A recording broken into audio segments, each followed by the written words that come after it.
Hey guys, it's time for chapter 21. Connor let me into the small two-bedroom apartment he shared with his mom. I scanned the room and noted the sparse furnishings. A three-person couch, a small coffee table, side table, and lamp. No pictures hung on the walls, and I saw a couple of unopened boxes stacked in one corner. "How long have you two been here again?" I asked. "A little over a year," Connor said. "I know. My mom works a lot and hasn't had a whole lot of time to decorate or anything. Plus, we hope we aren't going to be here forever." I tried not to look too sad for Connor when I told him I hope so too. Connor barked as we unloaded our bags onto the small kitchen table. It only had two chairs. Just then, a bedraggled young-looking blonde woman wearing a nightgown and a robe emerged from a small hallway. "You home, baby?" she said. Then she noticed me. She looked both surprised and embarrassed as she pulled her robe closed and tied the belt. "Oh," she breathed, "you brought a friend home."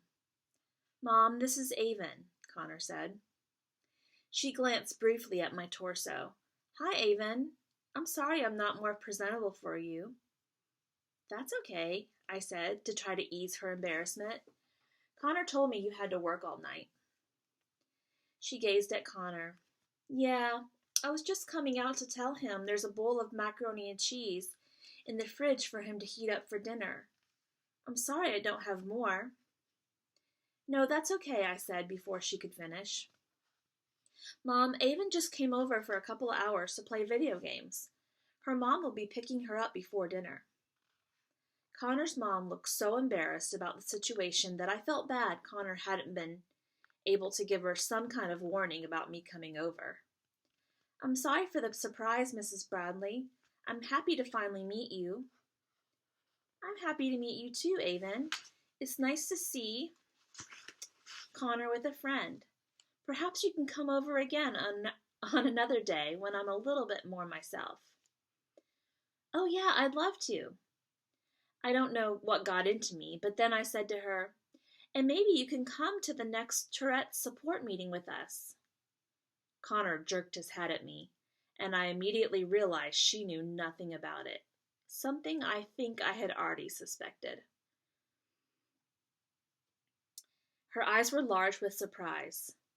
"Tourette's support meeting?" she said slowly. Connor shrugged his shoulders.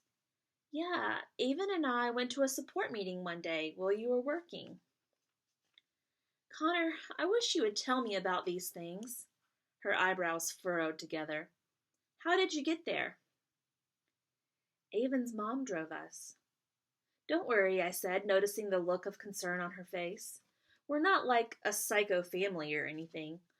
We're totally normal, except for—" I motioned toward my shoulders with my head. "But my parents had nothing to do with that." She gave me a tired smile. "I'm sure your family is lovely." She turned her attention back to Connor. "I'm happy you're going to a support group, baby. Just when Avon's mom comes to pick her up, I'd like to meet her, please." Connor nodded. She went to him and kissed the top of his head. "I'm going back to sleep. Could you wake me up in a little bit so I can make myself more presentable?" Connor nodded again. Then she walked back down the small hallway and disappeared into a dark bedroom. I turned to Connor. "Your mom's nice. I don't know why—" He cut me off. "I wish you hadn't told her about the support group. She doesn't have time to go, and now she'll just feel bad about it." "Why don't you at least give her a chance to decide what she wants to do?" I said. "She doesn't need any more stress than she already has," he said. "I don't think the support group would stress her out. I'm sure she's more stressed out not knowing what's going on with you," I said. "She's better off without having to deal with me," he said.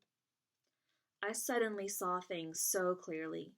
It wasn't at all that Connor's mom couldn't stand him, as he had said. It was that Connor couldn't stand himself. He blamed himself for all his mom's problems. His dad leaving, this tiny apartment, her hectic work schedule. I knew he felt it was all his fault, but from what I'd just seen, I strongly doubted she felt the same way. Connor, she's your mom. She doesn't deal with you. She loves you. Why don't you let her? Why are you always trying to fix me? Connor snapped.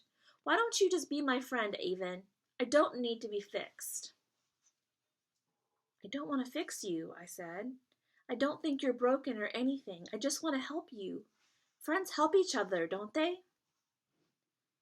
I'd rather you just play video games with me. That's how you can help me, he said. I lowered my eyes and ran my rainbow-striped flat over the dingy carpet. Okay, I said, but I won't stop going to the meetings. You can come if you want, I shrugged. Whatever, I don't care. Connor's face softened, and he grinned. Yeah, you do. And yeah, I'll come. That's the end.